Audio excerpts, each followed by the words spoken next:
Hey everyone, Jimbo here. Got another knife review for you, but before I get into it, I just want to go ahead and give you a little quick piece of information.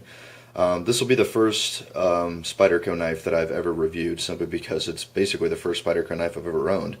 I owned one, I believe it was a Delica in my teenage years, forever ago, that didn't really, impress me or depress me. Either way, I was kind of middle of the road about it. Didn't really think there was anything remarkable about it. And a friend of mine, you all probably know him as Edge Weapon 88, had recommended to me that I give them a try, simply because he had asked me, do I own any Spyderco knives? And I'm like, well, no. And he asked why, and I'm like, I don't understand why they don't make an assisted opening knife. I don't understand why the knives are so expensive. And the thumb hole thing, I mean, I made the point at the time, isn't that kind of antiquated ever since thumb studs were invented? But honestly, I was very wrong. I have absolutely no problem admitting I'm wrong on this, simply because I'm so thrilled with this particular product, and I was so thrilled to be proven wrong. But let me go ahead and get into the review here, and then I'll talk some more about that. Today we have the Spyderco Sage 1. This was the first in the Sage line. There are two now. The new Sage 2, which looks pretty cool, and I'll probably be getting that at some point since I like this so much.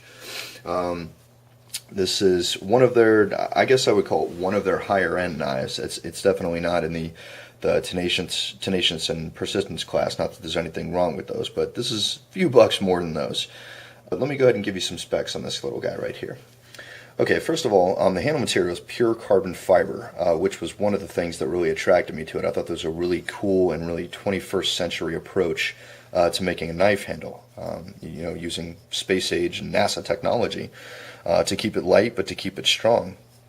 The texture on it, it looks like it's kind of smooth, I think, in the camera here, but it's honestly, it's got a mild texture to it. Not exactly what I would call super grippy, but it's kind of the right balance of smooth and rigid.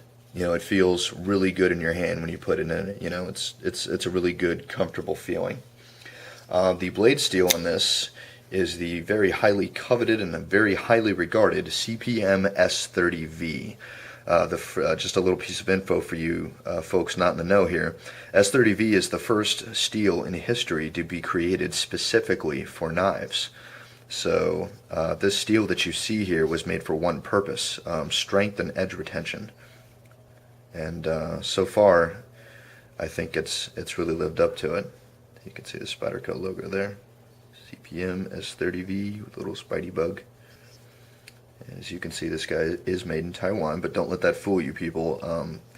The more I carry this, the more I'm just so floored by the notion that it's actually not made in America and that it's made in Taiwan, but the quality control is just absolutely unbelievable. Okay, let's get into some more specs. Let's see, the blade length, by the way, is exactly 3 inches. Just like the mini Griptilian. So it's really good, in my opinion at least, for EDC. It's kind of the right mix of a little bit small, a little bit big, kind of middle of the road. The open length is 7 1/8 inches, or 181 millimeters, for all of my European fans over there, or anyone outside the United States, since we have the standard system, and the rest of you have the very same metric system. So 7 1/8 inches. Not too big, not too small. As you can see, with relative to my hands, roughly the length of my palm and fingers. Not too big. So in my opinion, at least, this is right about on the money for an EDC blade length, or I'm sorry, not blade length, but overall length. It's kind of right in the middle of the sweet spot of what's big versus what's small. The close length is 4 3/16 inches. Again, not too big, not too small. The cutting edge in and of itself is 2 5/8 inches. So you get almost the entire blade length is a cutting edge. This is a 3-inch blade, and you get 2 5/8 inch, which is pretty good. It's got the, from what I understand, is the famous Spyderco leaf blade or leaf blade shape style. Which again was one of the things I didn't really dig initially. When I first started getting into Spyderco, but you know what? I'm really digging it. the blade shape and the full flat ground, this works. I mean, this is great for an EDC knife. Unlike a lot of Spyderco knives, this is actually a liner lock. It's got actually a very strong liner. Just to give you guys a little bit of history on this, this knife was basically made in recognition of knife maker Michael Walker's contribution to the knife industry. Michael Walker was basically the guy who invented the liner lock. So this little guy right here that you see on probably 90% of folding knives these days was all the brainchild of Mr. Michael Walker. So good job, Mr. Walker. Thank you very much for that contribution. This does have full stainless steel liners that are somewhat skeletonized. Not sure if you can see it in there. Yeah, there you go. Get a little bit of it drilled out to save weight. It is a full pillar construction, flow-through design, no backspacer. It does have, again, I didn't really dig this initially because I thought it looked kind of cheap, but when I actually got the knife, I changed my mind immediately. It's kind of like a what they call a wire pocket clip. It looks kind of like a paper clip when you look at it, but I assure you people, this thing is really strong. I can't imagine this thing breaking, which also allows for a pretty decent amount of concealment in your pocket. And I'll go ahead and show you that right here. As you can see, it kind of rides pretty deep. Not SOG Flash 1 or Flash 2 deep, but pretty damn close. Okay, so back to the knife. Let's see, since I've gotten out of the specs here, this does have torque screws, so if you want to take it apart, that's not a problem. It's not rivets. The pocket clip is reversible from left and right, as you can see here. It is only tip-up carry, which is really cool. Carries in your pocket like that. Really cool stuff. It does have, I'm not sure if you can see it. I'll try and get this on camera for you. And you can just barely see them there. It's got bronze washers in the opening, which really makes for a very smooth opening. This is absolutely great. It's so quick. You do the Spyderco drop here. It's really, really smooth. It's so smooth that I don't think it needs assisted opening. It's great, absolutely the way it is. Let's see, lockup, absolutely zero blade play. Up or down, left or right, it's just perfect, you know, with the blade lockup. It's absolutely outstanding. Let's see, some final thoughts about this. The S30V blade steel, I've not yet had to sharpen this. It's still absolutely 100% as sharp as the day I got it. The finger choil here, you can more or less do this in two positions. You can lock your first finger up here in the liner, or you can choke up a little bit and grab it right there.